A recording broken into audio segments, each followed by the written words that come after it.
Ladies and gentlemen, to all the traveling clad, your favorite white colonizing Zionist prince here to expose Palestinian lies. Let's take a look. I'm Tall the Traveling Clat. Let's go. Mohammed Amin al-Husseini was born at the end of the 19th century in Ottoman-controlled Jerusalem. In the First World War, he fought in the Ottoman army. After the war, he returned to Jerusalem and focused on derailing all movements towards the birth of a Jewish nation in the land. In 1921, he assumed the title of Grand Mufti of Jerusalem. In the years that followed, he would play a central part in instigating violent Arab uprisings against the Jews of the Middle East, of the land of Israel, resulting in their blood. The Mufti was a fan of Adolf Hitler.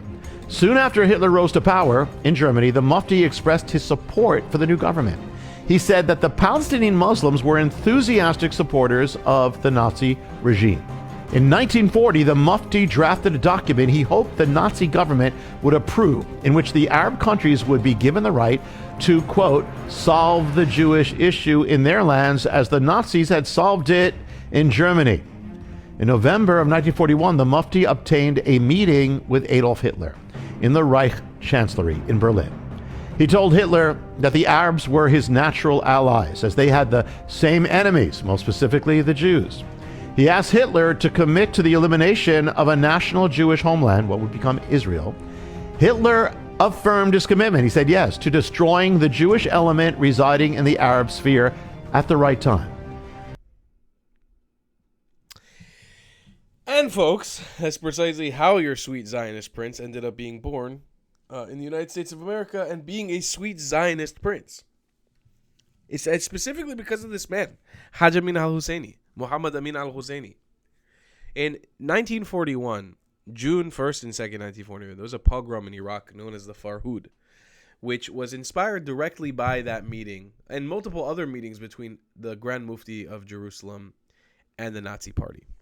You see, when they met, they began the process of converting Mein Kampf into Arabic. And Mein Kampf became a best-selling book in the Arab world, specifically in Baghdad, where my grandparents were born. Now, in addition to that, just like in Germany, in Nazi Germany, there were Hitler youth groups akin to Nazi youth groups popping up on the streets of the Arab world like Baghdad. And lo and behold, just a couple of years later, the pogrom of the Iraqi Farhud, where 180 Jews, Iraqi Jews, were murdered in their homes. They came to them with literal swords to murder them. And in addition to that, 1,800 others had their houses looted, raped and pillaged, stolen from, their wealth taken from them, their houses burned down. It sent shockwaves and reverberations through the Iraqi Jewish community.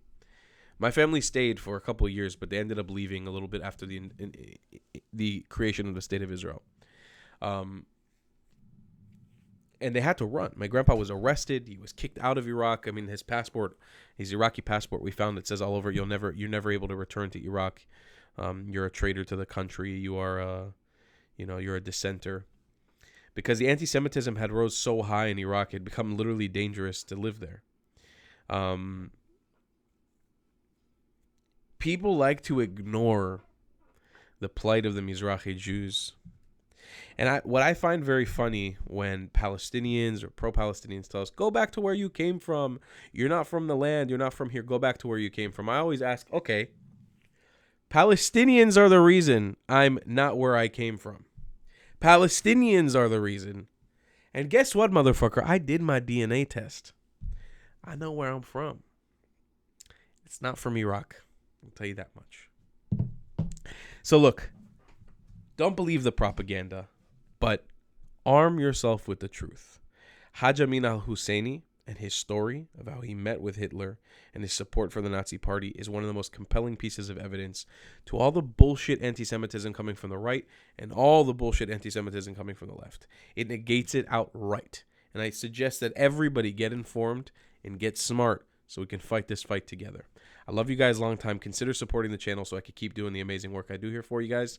And I'll see you in the next one. Goodbye, class. If you believe in my content and want to support me, just know your help is needed. There's a bunch of great ways to support me, being PayPal, Buy Me a Coffee, or joining my Patreon community down below. Patreon is the best way to support my channel, and you'll get a bunch of cool perks depending on what tier you join. Another great way to support me is by buying my merchandise on thetravelingclat.com. I regularly drop new merch designs like this beautiful hat or this amazing shirt, where you can support the channel and get something cool for yourself. I also have an amazing Discord community with people from all over the world. Thank you so much for your support.